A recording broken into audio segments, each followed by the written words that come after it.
Hello प्यारे बच्चों, आज हम हिंदी संचय की पाठ्य पुस्तक से पाठ 9 परमाणु आविष्कारक आइंस्टाइन के विषय में अध्ययन करेंगे। आइंस्टाइन एक महान वैज्ञानिक और भौतिक शास्त्री थे।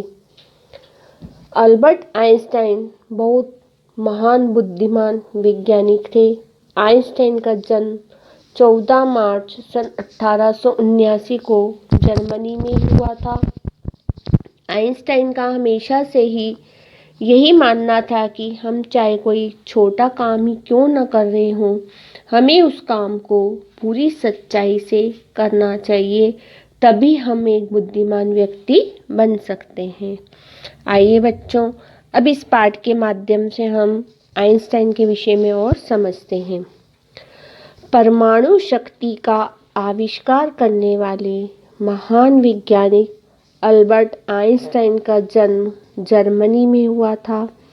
उस समय कोई नहीं जानता था कि वह बालक एक दिन अपने अनुसंधान और आविष्कार से विज्ञान के क्षेत्र में क्रांति लाएगा। 14 मार्च 1879 को जन्मे इस बालक के पिता व्यापारी थे। परमाणु शक्ति का आविष्कार करने वाले महान वैज्ञानिक कौन थे? Albert Einstein. इनका जन्म जर्मनी में हुआ था। कब हुआ था? 14 मार्च 1879 को। इनके पिता व्यापारी थे। उस समय यह बात कोई नहीं जानता था कि वह बालक एक दिन अपने अनुसंधान और आविष्कार से विज्ञान के क्षेत्र में परिवर्तन लाएगा। बचपन में बालक अल्बर्ट बहुत लापरवाह और पढ़ाई में कमजोर बच्चों में गिना जाता था। परंतु वह प्राय विचारों में खोया रहता था। बचपन में क्या था? बालक अल्बर्ट बहुत ही लापरवाह और पढ़ाई में कमजोर बच्चों में गिने जाते थे, परंतु वह हमेशा ही अपने विचारों में खोए रहते थे। उसकी तेज आंखें जैसे सदैव कुछ खोजती रहती थी। सदैव का अर्थ होता हमेशा। उनकी जो तेज आंखें थी वह हमेशा कुछ खोजती रहती थी। घंटों आकाश के नक्षत्रों और चंद्रमा को देखता रहता था। गली मोहल्ले के बच्चों के साथ वह खेलने नहीं जाता था। उसका न कोई साथी था न मित्र। उसके विचार ही उसके सबसे बड़े साथी थे। यानी कि घंटों आकाश के नक्षत्रों और चंद्रमा को हमेशा देखते रहते थे, और वह गली मोहल्ले के बच्चों के साथ भी नहीं खेलते थे। न उनका कोई मित्र था न कोई साथी था। उसके विचार ही उसके सबसे बड़े साथी थे। अल्बर्ट के विचार ही उनके सबसे बड़े साथी थे। स्कूल में भी बालक अल्बर्ट को उसके अध्यापक मूर्ख समझते थे। वह बहुत शर्मीले किस्म का छात्र था, परंतु अध्यापक जब भी कुछ पढ़ाते तो अल्बर्ट उनसे बराबर प्रश्न पूछता। यह कैसे हुआ? ऐसा क्यों हुआ? यानी क्या था? जो स्कूल में उनके अध्यापक थे वह अल्बर्ट को मूर्ख समझते थे।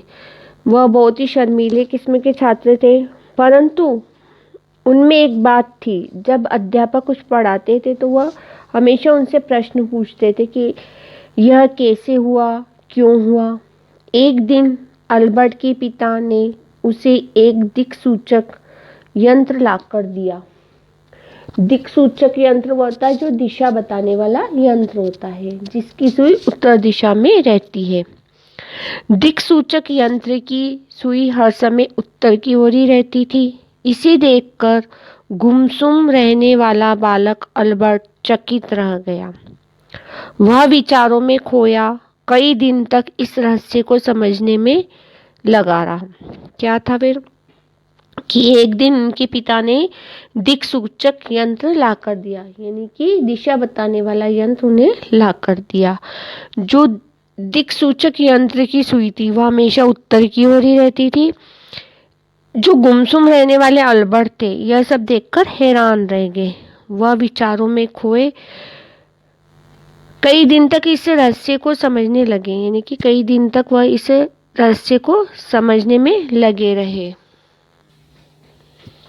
एक बार अल्बर्ट ने अपने चाचा से बीजगणित के विषय में पूछा।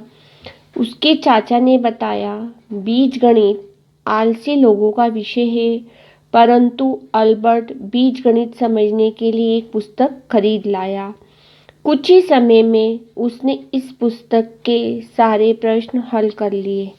एक बार की बात है कि अल्बर्ट ने अपने चाचा से जो मैथ्स में बीजगणित होती उसके बारे में उन्होंने उससे कुछ पूछा, तो उनके चाचा ने बताया कि बीजगणित तो आलसी लोगों का विषय है। परंतु अल्बर्ट बीजगणित समझने के लिए एक पुस्तक खरीद लाया। अल्बर्ट ने क्या किया, बीजगणित को खरीदने के लिए एक पुस्तक खरीद कर ले आए। कुछ ही समय में उसने इस पुस्तक के सारे प्रश्न हल कर लिए। कुछ ही समय में क्या किया, उन्होंने जो उस पुस्तक में प्रश्न थे उनको हल कर लिए। इसके पश्चात उसने बीजगणित की कई और पुस्तकें खरीद कर उनके भी प्रश्न हल कर लिए। साथ ही रेखा गणित का भी पूरा ज्ञान प्राप्त कर लिया। गणित में अल्बर्ट की इतनी अधिक रुचि हो गई, जिस दिन वह कुछ प्रश्न हल न कर लेता उसे चैन नहीं पड़ता था। परंतु इस बालक ने जब एक पॉलिटेक्निक कॉलेज में भर्ती होने के लिए परीक्षा दी तो उसे अनुत्तीर्ण घोषित कर दिया गया। अनुत्तीर्ण का अर्थ होता असफल, फेल होना।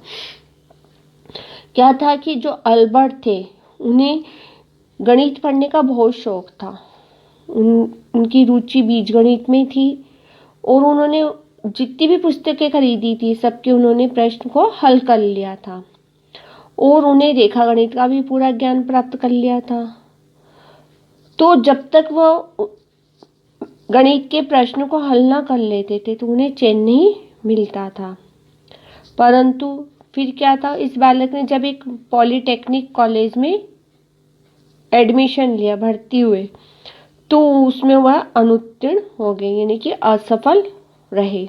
कारण, गणित में तो उसे 100% अंक मिलते थे, परंतु जीव विज्ञान, वनस्पति विज्ञान तथा भाषा में वह अनुत्तीर्ण हो गया था। मैथ्स तो उनकी अच्छी थी, गणित में तो उनके अच्छे मार्क्स आते थे, पूरे में से पूरे मार्क्स आते थे, परंतु जो जीव विज्ञान और वनस्पति विज्ञान था उनकी भाषा में वह असफल हो गए थे।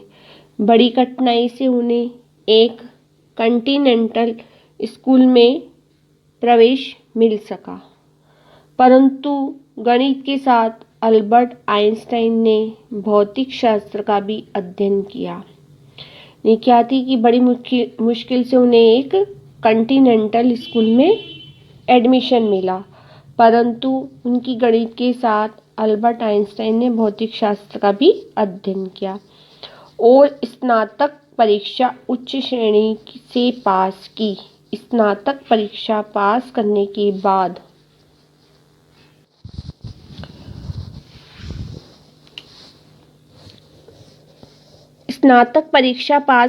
बाद अल्बर्ट आइंस्टाइन नौकरी की खोज में इधर उधर भटकते रहे।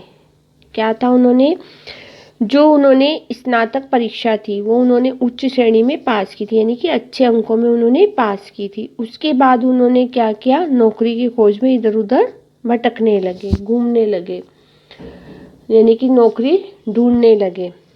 बहुत परिश्रम के बाद उन्हें एक दफ्तर में क्लर्क की नौकरी मिली। बहुत अधिक परिश्रम करने के बाद उन्हें दफ्तर में एक क्लर्क की नौकरी मिली।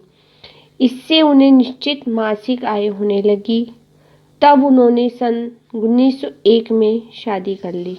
क्या था, जब उन्होंने क्लर्क की नौकरी करी तो उन्हें एक निश्चित मासिक आय, यानी कि उनकी आमदनी, कुछ निश्चित आमदनी उन्हें मिलने लगी और तभी उन्होंने 1901 में शादी कर ली। किंतु धन की कमी और पत्नी के अस्वस्थ रहने के कारण उनका वैवाहिक जीवन सफल नहीं रहा। वे घरेलू कामों में उलझे रहने की बजाय वैज्ञानिक खोज में समय लगाने लगे। यानी कि उनको एक इतनी कमाई मिलती थी कि उनके घर का गुजारा भी नहीं हो सकता था और उनकी पत्नी भी अस्वस्थ थी, यानी कि बीमार रहने लगी। इसके कारण उनका वैवाहिक जीवन था जो सफल नहीं रहा और वह घरेलू कामों में उलझे रहने की वजह, यानी कि घरेलू कामों को छोड़कर वह वैज्ञानिक खोज में समय लगाने लगे।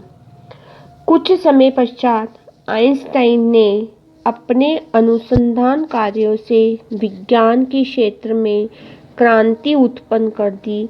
प्रख्यात वैज्ञानिक न्यूटन का सिद्धांत था कि किसी भी वस्तु का भार, चाहे वह स्थिर हो अथवा गतिमान हो, बराबर रहता है।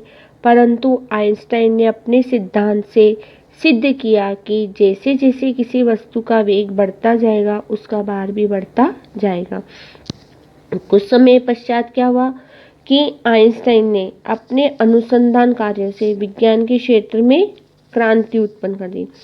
जो प्रसिद्ध वैज्ञानिक न्यूटन का सिद्धांत था कि किसी वस्तु का भार, चाहे वह स्थिर हो अथवा गतिमान हो, हमेशा बराबर ही रहता है। परंतु आइंस्टाइन ने अपने सिद्धांत से सिद्ध कर दिया कि जैसे जैसे किसी वस्तु का वेग बढ़ता जाएगा उसका भार भी बढ़ता जाएगा।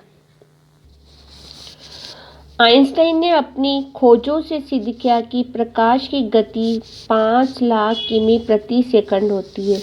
आइंस्टाइन ने अपनी खोजों से क्या सिद्ध किया कि जो प्रकाश की गति होती है वह 5 लाख किमी प्रति सेकंड ही होती है, यानी कि उसकी जो रफ्तार होती है 5 लाख किमी प्रति सेकंड होती है। इनके बिग बैंग सिद्धांत के अनुसार हमारा ब्रह्मांड 10 अरब वर्ष पहले